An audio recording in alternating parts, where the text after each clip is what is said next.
أعوذ بالله السميع العليم من الشيطان الرجيم بسم الله الرحمن الرحيم وصلى الله تعالى على سيدنا محمد وعلى آله وصحبه وسلم. We're going to be on with the stories of the Prophets alayhimu salatu wassalam.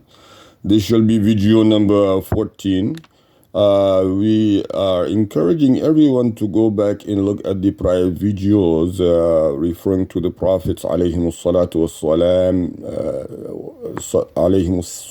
wassalam, because the thing is very clear in terms of their connection to the Prophet's message sallallahu alayhi wasallam, and that's why they are so emphasized in the Quran.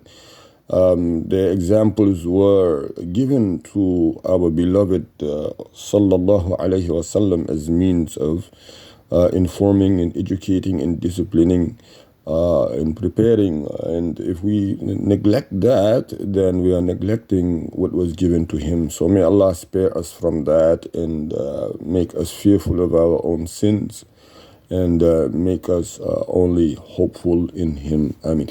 Inshallah, so we're picking up now on page number 68.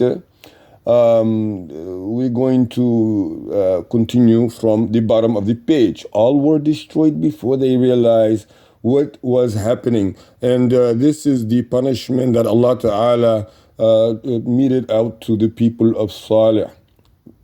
As for the people who believe in the message of Salih, they were saved because they had left that place. Ibn Umar narrated radiallahu anhu that while the Prophet Muhammad sallallahu alayhi wasallam was passing by Thamud's houses on his way to the Battle of Tabuk, he stopped together with the people there, the Mujahideen. Excuse me. The people fetch water from the wells from which the people of Thamud used to drink. They prepared their dough for baking and filled their water skins from it, the water from the wells. The Prophet sallallahu alaihi wasallam ordered them to empty the water skins and give the prepared doughs to the camels. Then he went away with them until they stopped at the well from which the she-camel of Salih used to drink. He warned them against entering upon the people that had been punished, saying, entering their homes, I fear that you may be affected by what afflicted them, so do not enter upon them. This is the end of the story of Prophet Salih alayhi salatu wasalam. Now we're going to move on to the story of Ibrahim. Section 1, the story of Ibrahim alayhi salatu wassalam. Some of the people of the book stated that his name was Abraham ibn Tariq ibn Nahur ibn Sarur ibn Ragu ibn Faligh ibn Ahir ibn Shalih, ibn Arfghashand ibn Sam ibn Nuh alayhi salatu wassalam. They said that when Tariq was 75 years old, he had Abraham, Nahur, and Haran. Haran had a son named Lut. They also said that Abraham was the middle child and that Haran died in the lifetime of his father in the land where he was born, the land of the Chaldeans, also known as Babylonia. At that time, some people worshipped idols of stone and wood, or others worshipped the planets, stars, sun, and moon. Still others worshipped their kings and rulers. Abraham was born into the atmosphere, or into that atmosphere, into a typical family of that ancient time. The head of the family was not even an ordinary idolater, but was one who dealt or who totally rejected, or who totally, so misspelling here on this page, totally rejected Allah, and who used to make the idols with his own hands. Some traditions claim that Abraham's father died before his birth and that he was raised by an uncle whom Abraham called father. Other traditions said that his father was alive and was named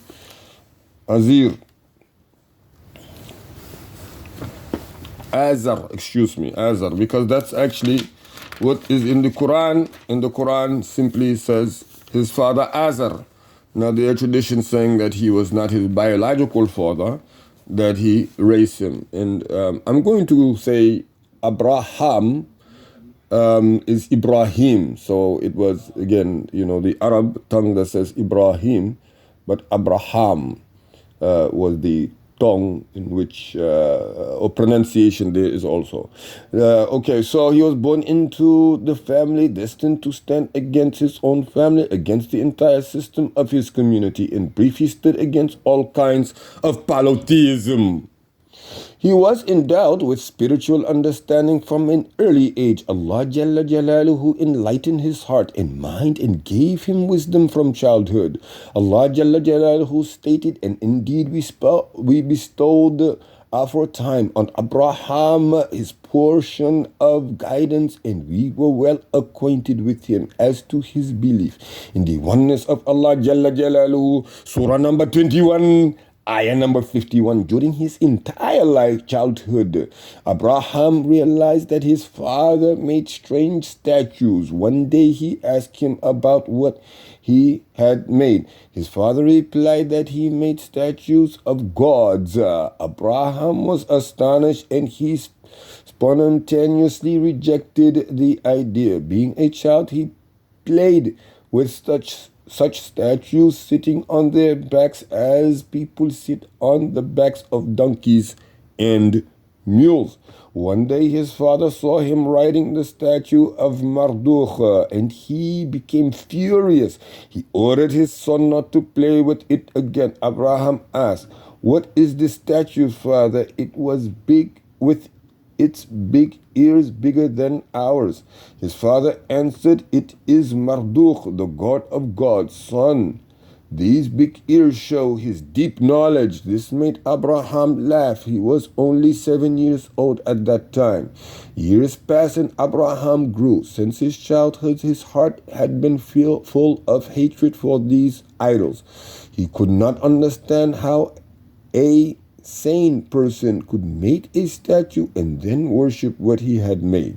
He noticed that these idols did not eat, drink, or talk, and that they could not even turn themselves right side up. If someone turned them upside down, how then could people believe that such statues could harm or benefit them?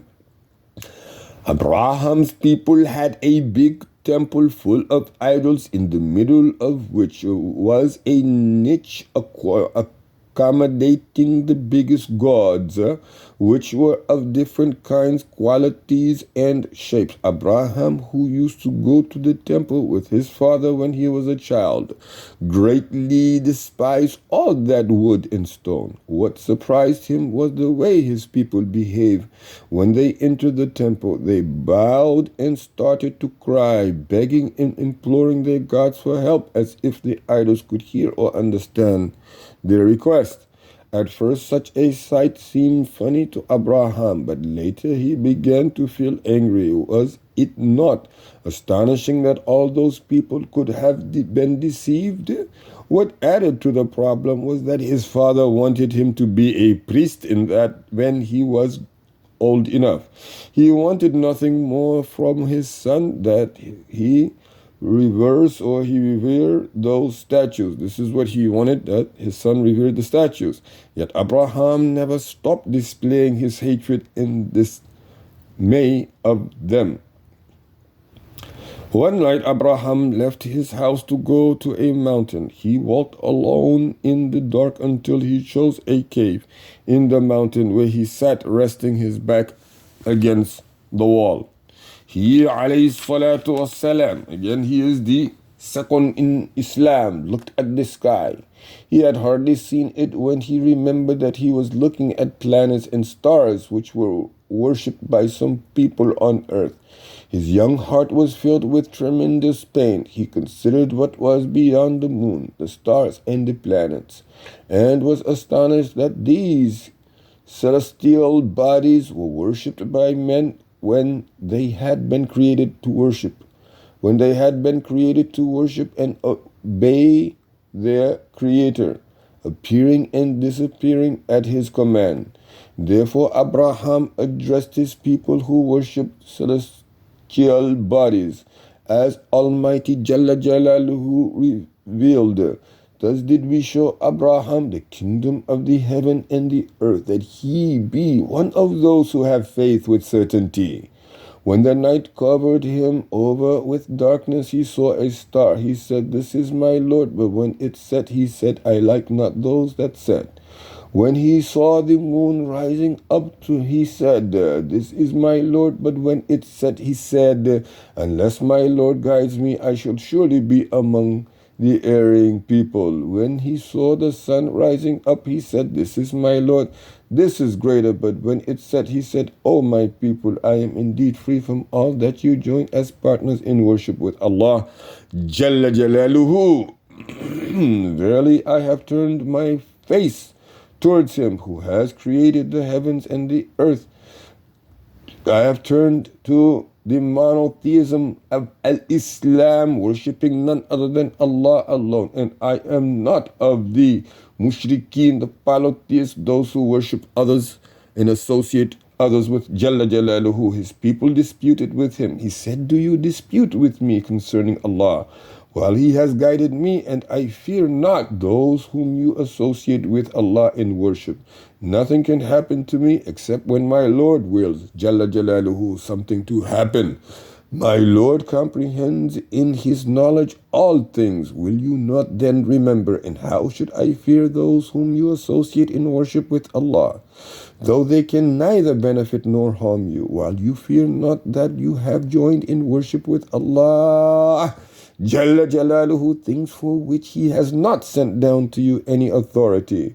So which of the two parties has more right to be in security, if you only but knew? Inshallah, we will stop here on page number 73 at the top of the page, end of the first paragraph.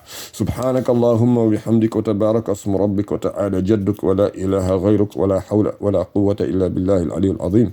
Subhana rabbika rabbil izzati amma yasifun wa salamun ala al-mursalin. Alhamdulillahi rabbil alamin.